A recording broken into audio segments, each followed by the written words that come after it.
ಕೋಪ ಬರುತ್ತೆ?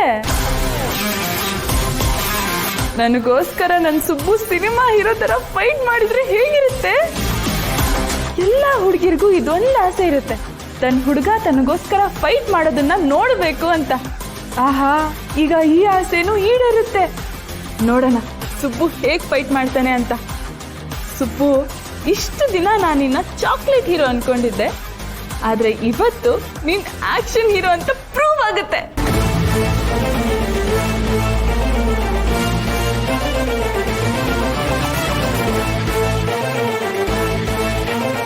ಏನು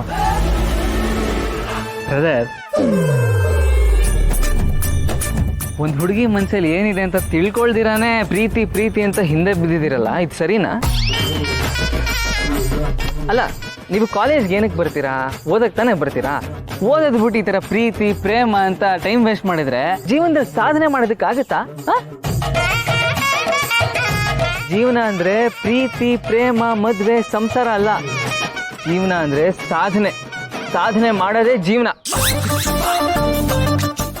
ಇವನು ಫೈಟ್ ಮಾಡ್ತಾನೆ ಅನ್ಕೊಂಡ್ರೆ ಫಿಲಾಸಫಿ ಹೇಳ್ತಿದ್ದಾನೆ. ಕರ್ಮ.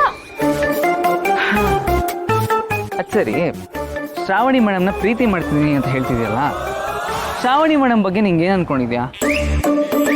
ಅವ್ರ ಗುಣ ಎಂಥದ್ದು, ಅವ್ರ ವ್ಯಕ್ತಿತ್ವ ಎಂಥದ್ದು, ಅವ್ರ ನಡವಳಿಕೆ ಎಂಥದ್ದು, ಇದನ್ನೆಲ್ಲ ಗಮನಿಸಿದ್ರೆ ನಿನಗೆ ಗೊತ್ತಾಗಿರೋದು ಅವರು ದೇವತೆ ಇದ್ದ ಹಾಗೆ ಅಂತ. ಅಂಥವ್ರು ಮನ್ಸು ಕೊಡ್ಬೇಕಾದ್ರೆ ಎಂತೆಂಥ ಗುಣಗಳಿರ್ಬೇಕು ಗೊತ್ತಾ? ಹುಡುಗ ಚೆನ್ನಾಗಿ ಓದ್ಕೊಂಡಿರ್ಬೇಕು, ಒಳ್ಳೆಯವನಾಗಿರ್ಬೇಕು, ಬುದ್ಧಿವಂತ ಆಗಿರ್ಬೇಕು, ನಯ ವಿನಯ ಇರಬೇಕು, ಸಂಸ್ಕಾರ ಇರಬೇಕು, ದುಡ್ಡು ಆಸ್ತಿ ಅನ್ನೋ ಆಸೆಗಳಿರಬಾರ್ದು, ತಾಳ್ಮೆ ಇರಬೇಕು, ಎಂಥ ಸಂದರ್ಭ ಬಂದ್ರೂ ಅವ್ರನ್ನ ಕಣ್ಣಲ್ಲಿ ಕಣ್ಣಿಟ್ಟು ಕಾಪಾಡ್ಕೋತೀನಿ ಅನ್ನೋ ಧೈರ್ಯ ಇರಬೇಕು, ಅವ್ರ ಕಣ್ಣಲ್ಲಿ ನೀರು ಬಂದರೆ ತನ್ನ ಕಣ್ಣಲ್ಲಿ ರಕ್ತ ಬರುತ್ತೇನೋ ಅನ್ನೋ ಒಂದು ಕಾಳಜಿ ಇರಬೇಕು,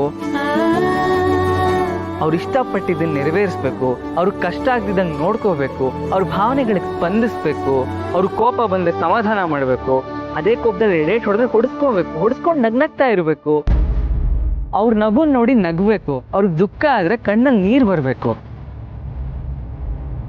ಅವ್ರ ಆಸೆಗಳನ್ನ ಅವ್ರ ಕನಸುಗಳನ್ನ ಅವ್ರಿಗೇ ಗೊತ್ತಿಲ್ದಿರೋ ಹಾಗೆ ನೆರವೇರಿಸ್ಬೇಕು, ರೆಪ್ಪೆಯಲ್ಲಿ ಇಟ್ಕೊಂಡು ಅವ್ರನ್ನ ಕಾಪಾಡ್ಕೋಬೇಕು. ಈ ಗುಣಗಳೆಲ್ಲ ನಿನ್ನ ಹತ್ರನೇ ಇದೆ ಸುಬ್ಬು, ಆದ್ರೆ ಈ ವಿಷಯ ನಿನಗೆ ಗೊತ್ತಿಲ್ಲ. ಈ ಗುಣಗಳೆಲ್ಲ ನಿನ್ನ ಹತ್ರ ಇರೋದಕ್ಕೇನೆ ನಾನು ನಿನಗೆ ಮನ್ಸು ಕೊಟ್ಟಿರೋದು. ಶ್ರಾವಣಿ ಪ್ರೀತಿ ಮಾಡಬೇಕು ಅಂದ್ರೆ ಹಾಗಿರ್ಬೇಕು ಹೀಗಿರ್ಬೇಕು ಅಂತ ಊರವ್ರಿಗೆಲ್ಲ ಹೇಳ್ತಿದ್ಯಲ್ಲ, ಆದ್ರೆ ಶ್ರಾವಣಿ ಪ್ರೀತಿನ ನೀನೇ ಅರ್ಥ ಮಾಡ್ಕೋತಿಲ್ವಲ್ಲೋ? ಪೆದ್ದ ನೀನು.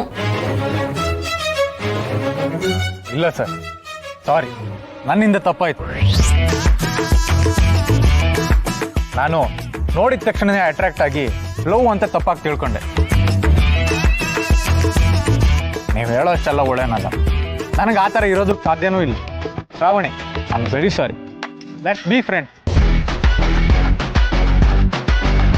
ಸಾರಿ ಸುಬ್ಬು ಸರ್, ನೀವು ನನ್ನ ಕಣ್ಣು ತರಿಸಿದ್ರಿ. ನಾನು ನನ್ನ ಗುಣಕ್ಕೆ ತಕ್ಕನಾಗೆ ಹುಡುಗಿ ನೋಡ್ಕೋತೀನಿ.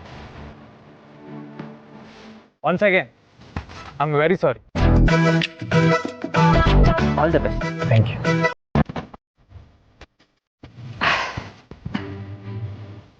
ಹೆಂಗೆ ಮೇಡಮ್, ಹೆಂಗಿತ್ತು ನೋಡಿದ್ರಾ?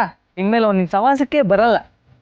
ನೀನ್ ಬಿಲ್ಡಪ್ ಕೊಟ್ಟಿದ್ ರೇಂಜ್ ನೋಡಿ ಏನೇನೋ ಆಗುತ್ತೆ ಅನ್ಕೊಂಡೆ, ಆದ್ರೆ ಇನ್ನೇನೇನೋ ಆಗೋಯ್ತು. ದೊಡ್ಡ ಫೈಟ್ ಆಗುತ್ತೆ ಅನ್ಕೊಂಡೆ, ಆದ್ರೆ ಎಲ್ಲ ಕೂಲಾಗಿ ಸಾರ್ಟ್ ಆಯ್ತು.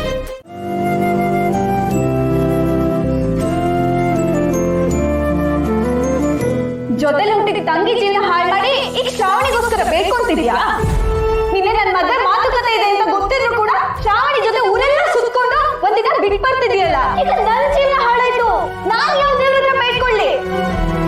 ಮೇಡಮ್ ತೊಗೊಳ್ಳಿ, ನಾನು ಹೇಳೋದು ಕೇಳಿ ಮೇಡಮ್. ನೀವು ಕ್ಯಾಬಲ್ಲಿ ಹೋಗಿ ನನ್ನ ಗಾಡಿಲೇ ಹಿಂದೆ ಫಾಲೋ ಮಾಡ್ತೀನಿ.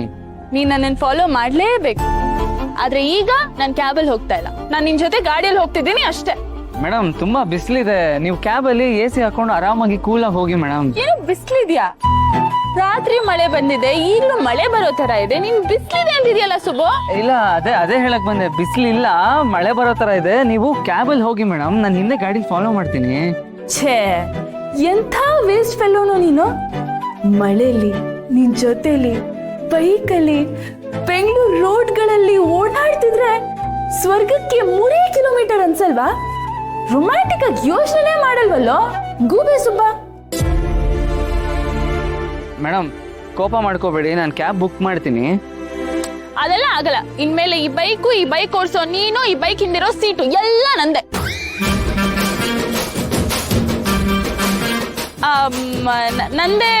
ನಂದೇ ಅಂದ್ರೆ ನಾನ್ ಮಾತ್ರ ನಿನ್ನ ನಮ್ ಕಾರಲ್ಲಿ ಕೂರ್ಸ್ಕೋತೀನಿ, ಡ್ರೈವಿಂಗ್ ಸೀಟ್ ಕೊಡ್ತೀನಿ. ಆ ಡ್ರೈವಿಂಗ್ ಸೀಟ್ ನಿಂದೆ ಅನ್ನೋ ತರ ನೀನ್ ಬಿಹೇವ್ ಮಾಡಲ್ವಾ? ಅದೇ ತರ ನಿನ್ ಗಾಡಿಯಲ್ಲಿ ನನ್ನ ಕೂರ್ಸ್ಕೊಳಲ್ವಾ? ಅಂಥದ್ರಲ್ಲಿ ನಾನ್ ಈ ಗಾಡಿಯಲ್ಲಿ ಕೂತ್ಕೊಂಡು ಈ ಸೀಟ್ ನಂದು ಅಂತ ಅನ್ಕೊಳ್ಳೋದ್ರಲ್ಲಿ ತಪ್ಪೇನಿದೆ? ನಿನ್ಗೇನಾದ್ರೂ ಅನ್ಕಂಫರ್ಟೇಬಲ್ ಆಗುತ್ತೆ ಅಂದ್ರೆ ಹೇಳು, ನೀನ್ ಗಾಡಿ ಓಡಿಸ್ಬೇಡ, ನಾನೇ ಗಾಡಿ ಓಡಿಸ್ತೀನಿ. ಕೊಡಿ ಇಲ್ಲಿಕ್ಕಿ. ಬೇಡ ಮೇಡಮ್, ನಾನೇ ಓಡಿಸ್ತೀನಿ, ಬನ್ನಿ ಕೂತ್ಕೊಳ್ಳಿ. ಬಾ ದಾರಿಗೆ.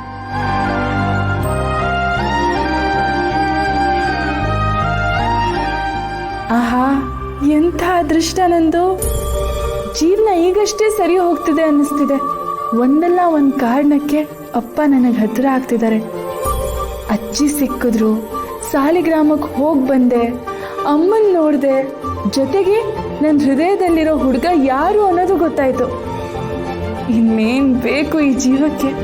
ಬದುಕಲ್ಲಿ ಜೊತೆ ಆಗ್ಬೇಕಾಗಿರೋ ಹುಡುಗನ ಜೊತೆ ಬೈಕಲ್ಲಿ ಈ ತರ ಹೋಗ್ತಾ ಇದ್ರೆ ಆಕಾಶದಲ್ಲಿ ತೇಲಾಡ್ತಿದ್ದೀನೇನೋ ಅನ್ಸುತ್ತೆ.